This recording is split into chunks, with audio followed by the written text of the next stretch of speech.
high school football is back in Indiana, and so is Greg Rakestraw from the ISC broadcast team, here to talk about our game of the week, our first one for the season. It is a big matchup. Yeah. First, Greg, it's so good to see you. It's good to see you as well. It's been a while, but it also went by really fast, didn't it? That's right. Okay, so we've got Brownsburg Ben Davis. What do we need to know about this matchup? What you need to know about these two teams is that they're solid every year, and both of them return enough pieces where you think they're going to be towards the top of the 6A heap. You know, this is the 5th year in a row that they have met in the season opening matchup, and Brownsburg has typically won these games. They've won the last 4. Most of them have been competitive. The last time we saw this game a couple of years ago, it was. And with the highlights we are showing you, kind of between Ben Davis and Carmel or Brownsburg, whatever, there's a lot of the faces you're seeing now that will be back for this year's squad.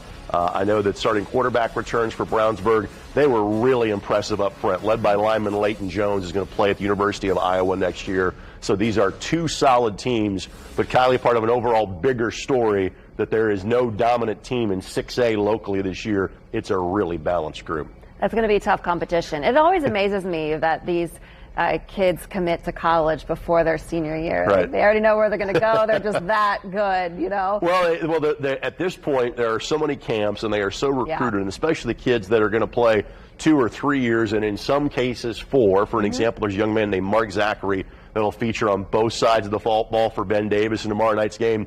He's a sophomore, so he got to start as a freshman at Ben Davis. That doesn't happen, but a lot of these kids want to say, you know what, I wanted this decision over with so I can enjoy my senior year. And also, especially in football, you have more kids that do graduate at semester, and then they are on campus in the spring and potentially playing as true freshmen as when they get to college. So everybody keeps hitting the fast forward button on life. Yep. It happens in high school football too. All right, Center Grove plays Warren Central. Yep. That's another matchup you're watching. Absolutely. And again, this is the first time these two teams have gotten together as not being conference rivals because of Center Grove and Carmel exiting out of the MIC. Again, you see some of the highlights for Center Grove. This is a team that suffered heavy graduation losses. That was a generational talent group that was part of Center Grove the last 2 years.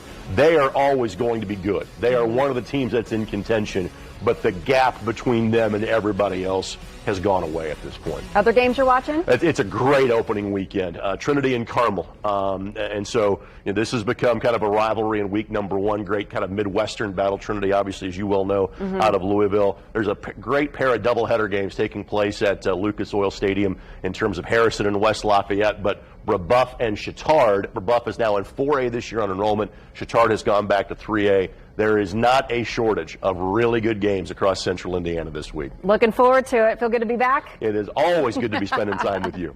Thanks, Greg. And you can see every play of our Week 1 matchup live tomorrow night starting at 7 p.m. on MyIDTV 23. Then switch to Wish after the game for all of the highlights on The Zone with AC and his team.